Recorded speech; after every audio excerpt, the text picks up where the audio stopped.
ជំរាបសួរបងប្អូនទាំងអស់គ្នាថ្ងៃដែលខ្ញុំចង់បង្ហាញបងប្អូនទាំងអស់គ្នាពីរបៀបធ្វើនំខេករសជាតិសូកូឡាចាអញ្ចឹងនំខេករសជាតិសូកូឡានេះយើងមានគ្រឿងផ្សំដូចជាយើងមានពងមាន់ចំនួន3គ្រាប់ប៉ុន្តែពងមាន់ចំនួន3គ្រាប់ហ្នឹងគឺយើងគោះយកយើងញែកពងក្រហមនិងពងសផ្សេងគ្នាបងប្អូន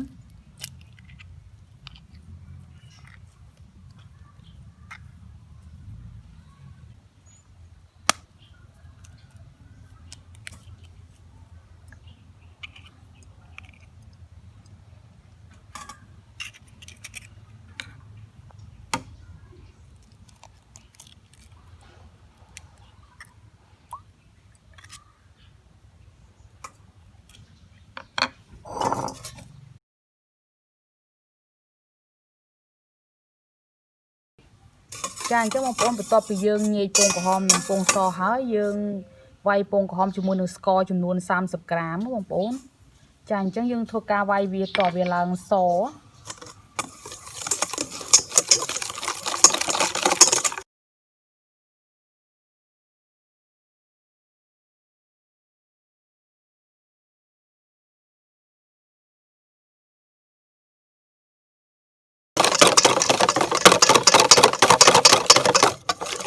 ចាអញ្ចឹងបងប្អូនឃើញតែវាសហើយវាឡើងខាប់ហើយអញ្ចឹងបាននេះបងប្អូនយើងទុកវាមួយឡែកសិនចាអញ្ចឹងបងប្អូនបន្ទាប់ពីយើងវាយពងក្រហមជាមួយស្ករហើយយើងចាប់ដើមវាយពងសម្ដងចាអញ្ចឹងពងសហ្នឹងគឺពងសដែលសល់ពីការញែកពងក្រហមនឹងឯងអញ្ចឹងយើងប្រើជាមួយនឹងស្ករសចំនួន30ក្រាមដែរ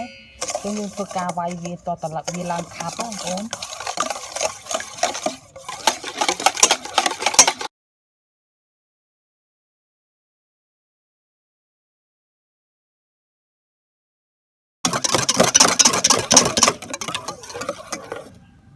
ចាអញ្ចឹងនេះបងប្អូនបានហើយវាឡើងកំហាប់វាអញ្ចឹងពេលដែលយើងវាយវាយូរទៅ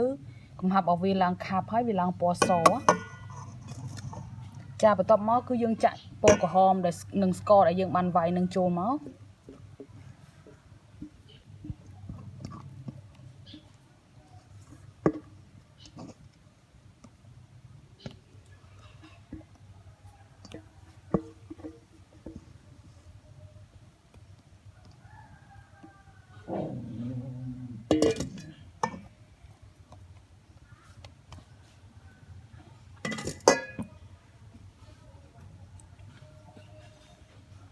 ចាបន្ទាប់មកគឺយើងរែងម្សៅយើងចូលមកចាអញ្ចឹងម្សៅហ្នឹងម្សៅធ្វើនំខេកហ្នឹងចំនួន50ក្រាមជាមួយនឹងម្សៅកាកាវហ្នឹង10ក្រាមអញ្ចឹងយើងរែងចូលគ្នាមកបើយើងអត់រែងទេម្សៅរបស់យើងវាក្របបងប្អូនចង់យកវាដុំបើសិនជាយើងអត់រែងពេលយើងលាយជាមួយនឹងពងដែលយើងបានវាយហើយហ្នឹងវាអត់ងាយសប់ចូលគ្នាអញ្ចឹងយើងរែងមកវាឆាប់សាប់ចូលគ្នាបន្ទាប់មកយើងកូរវាចាអញ្ចឹងពេលដែលយើងកូរគឺយើងកូរវាថ្នមបងប្អូនកុំឲ្យកូរខ្លាំងពេកដោយសារតែពងមាន់របស់យើងវាឡើងណាអញ្ចឹងបើសិនយើងវាយវាឲ្យឡើងហើយបើសិនយើងកូរវាឲ្យខ្លាំងហើយវាទៅជាលបាយម្សៅរបស់យើងវាទៅជារាវវិញបងប្អូនអញ្ចឹងពេលយើងដុតទៅវាអត់សូវឡើងស្អាតទេចាបន្ទាប់មកយើងដាក់ខ្លាញ់នឹងចំនួនខ្លាញ់ក៏បានប្រេងឆាក៏បានឬក៏ប៊ឺក៏បានដែរបងប្អូនតែយើងបើសិនជាប៊ឺគឺយើងរំលាយវាសិនណាចាអញ្ចឹងខ្លាញ់ចំនួន50មីលីលីត្រ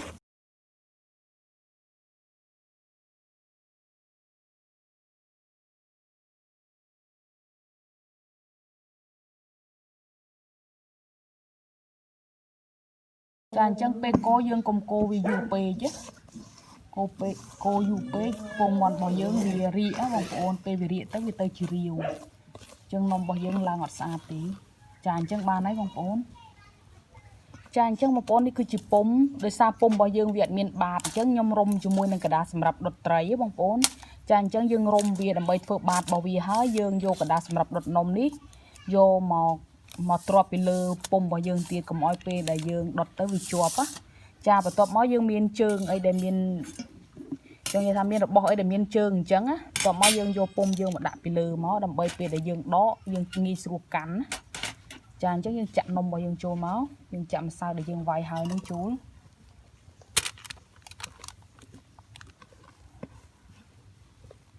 ចាអញ្ចឹងហើយបងប្អូន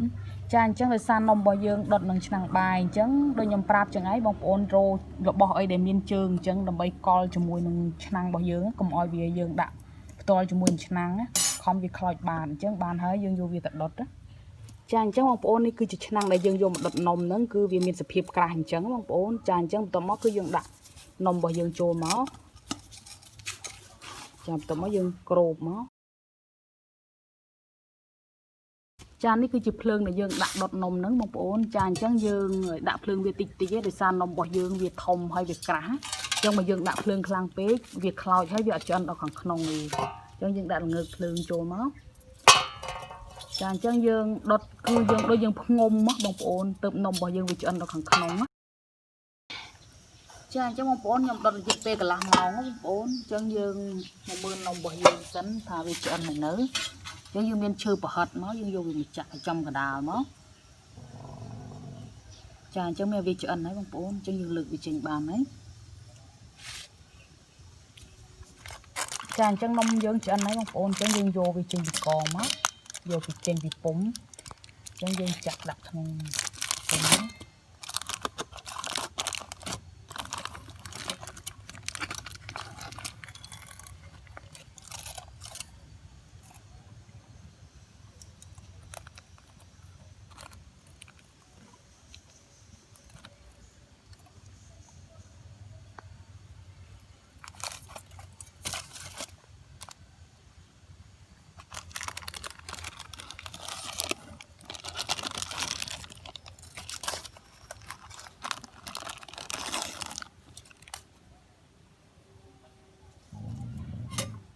ចាអញ្ចឹងនេះបងប្អូនយើងទុកវាតិចសិនចាអញ្ចឹងនេះបងប្អូនយើងទុកវាតិចសិនបានយើងយកវាមកធ្វើឲ្យនំរបស់យើងចាអញ្ចឹងយើងចាប់ផ្ដើមធ្វើនំខេរសជាតិសូកូឡាបងប្អូនអញ្ចឹងយើងជ្រៀកវាជា3ចំណែកជ្រៀកវាជា3ចំណែកស្មើគ្នាបងប្អូន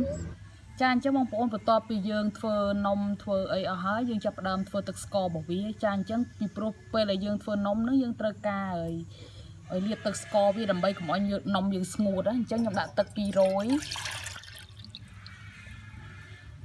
ជាមួយនឹងស្ករស100បងប្អូនចាអញ្ចឹងយើងធ្វើការដាំចូលគ្នាឲ្យពុះចាអញ្ចឹងបងប្អូនទឹកស្ករដែលយើងដាំហ្នឹងវាពុះហើយបងប្អូនអញ្ចឹងយើងឲ្យវាពុះប្រហែលជា2នាទីទៀតអីទៅ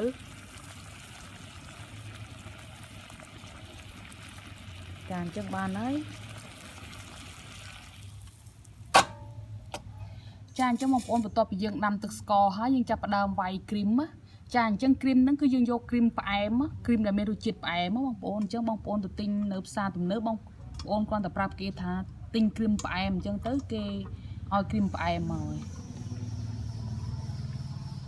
ចាអញ្ចឹងគ្រីមផ្អែមនេះពេលដែលយើងវាយវាយូរទៅវាឡើងបងប្អូនវាឡើងខាប់យើងវាយវាឡើងខាប់ទៅមកចាអញ្ចឹងនេះបងប្អូនយើងវាយវាតវាឡើងខាប់ប៉ុណ្ណឹងអត់ទាន់ហើយគឺយើងវាយតយើងលើកហើយវាអត់ធ្លាក់គឺយើងបន្តវាយវារហូត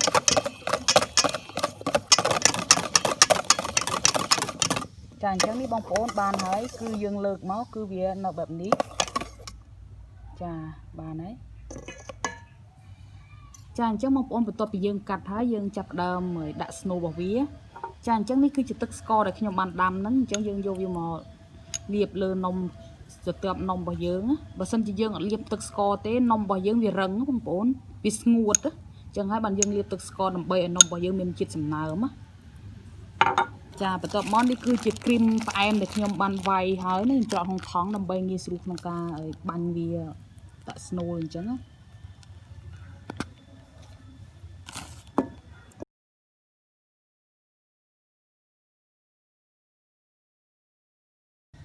ចាបន្ទាប់មកយើងដាក់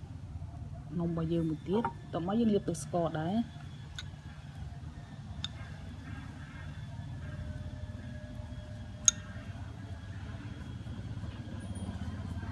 បន្ទាប់មកយើងបាញ់គ្រីមទៀត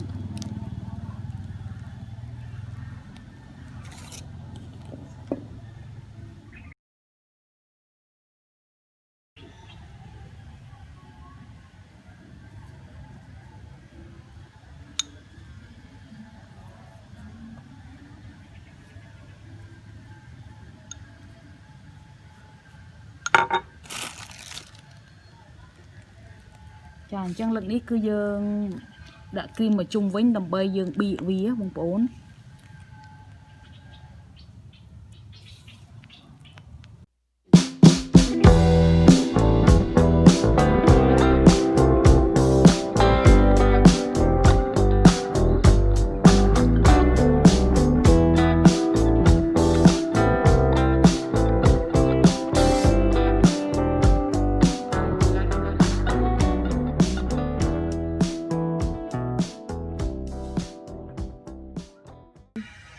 ចាអញ្ចឹងយើងមានរបស់អីដែលវា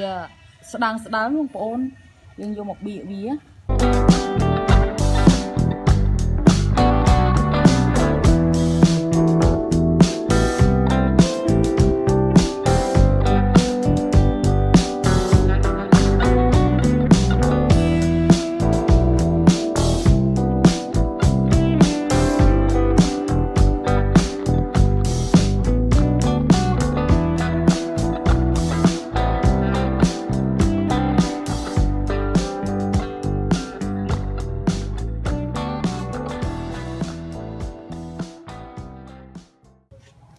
ចាអញ្ចឹងបងប្អូននេះគឺជាគ្រីមផ្អែមដែលយើងបានវាយហើយអញ្ចឹងខ្ញុំដាក់ពណ៌បៃតងដើម្បីធ្វើស្លឹករបស់វា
ចាអញ្ចឹងបងប្អូនបន្ទាប់ពីយើងបាញ់គែមវាហើយយើងចាប់ផ្ដើមបាញ់ផ្កាកាឡាបបងប្អូនអញ្ចឹងយើងមានកណ្ដាលសម្រាប់ដុតនំមកយើងមានក្រូចឆ្មាដែលយើងពុះជា2ហ្នឹង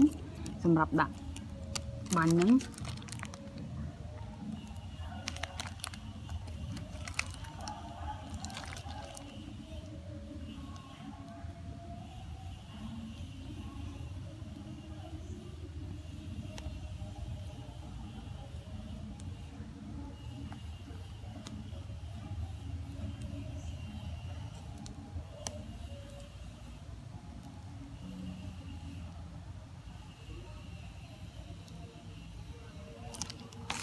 ចាអញ្ចឹងយើងយកវាមកដាក់លើនំរបស់យើង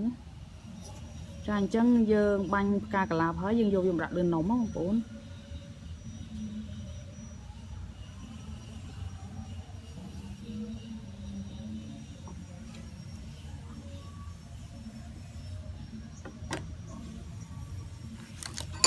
ចាអញ្ចឹងបងប្អូនបន្ទាប់ពីយើងបាញ់ផ្កាហើយនេះគឺជាថង់សម្រាប់ដាក់ស្លឹករបស់វាអញ្ចឹងយើងបាញ់ស្លឹកគៀនមក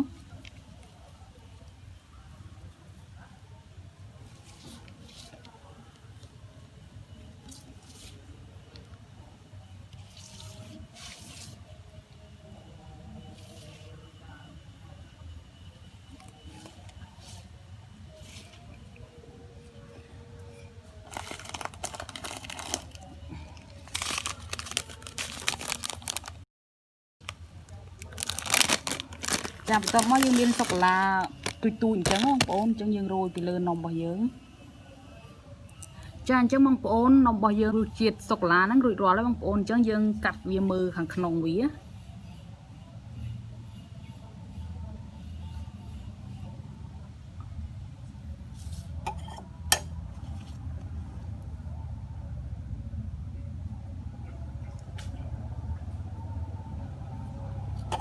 ចាអញ្ចឹងដោយសារនំរបស់យើងអត់មានទូតិចអញ្ចឹងនំរបស់យើងវារៀងទន់ខ្លាំងបងប្អូន